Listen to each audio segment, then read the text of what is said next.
Қымбатты тыңдаушы, балаларға арналған киелі кітап әңгімелеріне қош келдің.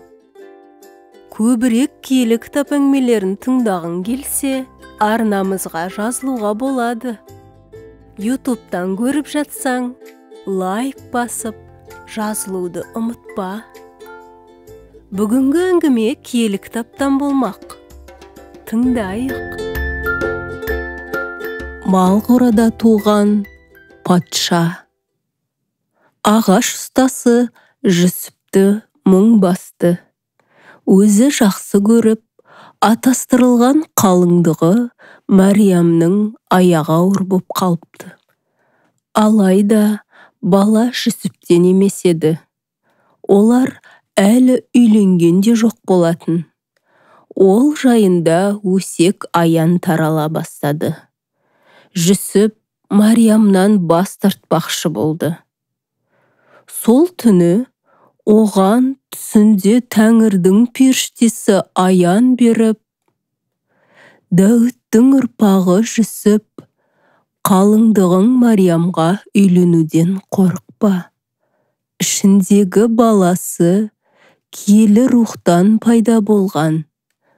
Мариям ұл туады, оның атын Иса деп қоясың. Өйткені ол халқын күнәларынан құтқарады, деп хабарлады. Иса деген есімнің мәні Құдай біздің құтқарушымыз. Ұйқыдан оянғанда Жүсіптің иығынан ауыр жүк түскендей болды. Жұрт не десе о десін.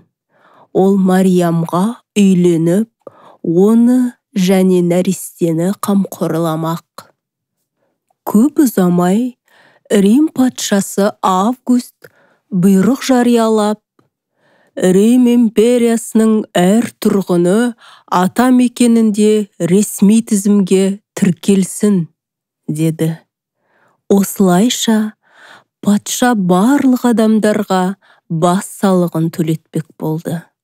Жүсіп Дәуіт патша тұқымынан шыққандықтан, амалсыз Дәуіттің ата мекені Бетлехем қалашығына баруға дайындалды. Мариямды ертіп алып, оңтүстікке қарай нашар жолдармен 130 шақырымдай жаяу жүрді. Азық-түлік, бірсыпыра киім-кешек және жақында дүниеге келетін нәрестеге керек заттарды олар есекке артып алды. Олар Бетлехемге жеткенде Мариям жол соғып, қатты нашарлаған еді. Бірақ олар тоқтайтын бірде-бір жай табылмады. Қонақ үйде кісі толы екен. Оның есі Мариямға жаны ашығанмен, мал қорасынан ғана орын бере алды. Қора іші иіс, былғаныш болса да, Мариям аздап тыныға алатын еді. Сол түні Мариямның ұлы дүниеге келді. Оны құндақтап, ұйықтау үшін малға шөп салатын ақырдың ішіне жайлап жатқызды. Қала маңындағы төбелерде біраз қойшы отарын күзетіп жатыр еді.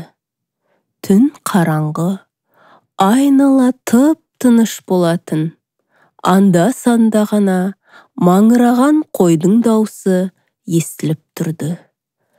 Міне, осы кезде аяқ астынан көз қарықтырар сәуле пайда болып, жігіттердің көзі түк көрмей қалды. Осы жарықтың ішінен бір періштенің үні естілді. Қорықпаңдар, мен сендерге және бүкіл халыққа қуанышты хабар әкелдім. Құтқарушы Құдайдың уәде еткен патшасы бүгін Бетлехемде дүниеге келді. Нәрестені қора ішіндегі ақырдан табасыңдар.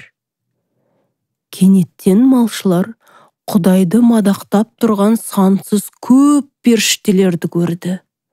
Олар былай деп ән салды: көкте Құдай құрметтелсін, жерде оны жақсы көретін адамдардың бәріне амандық болсын.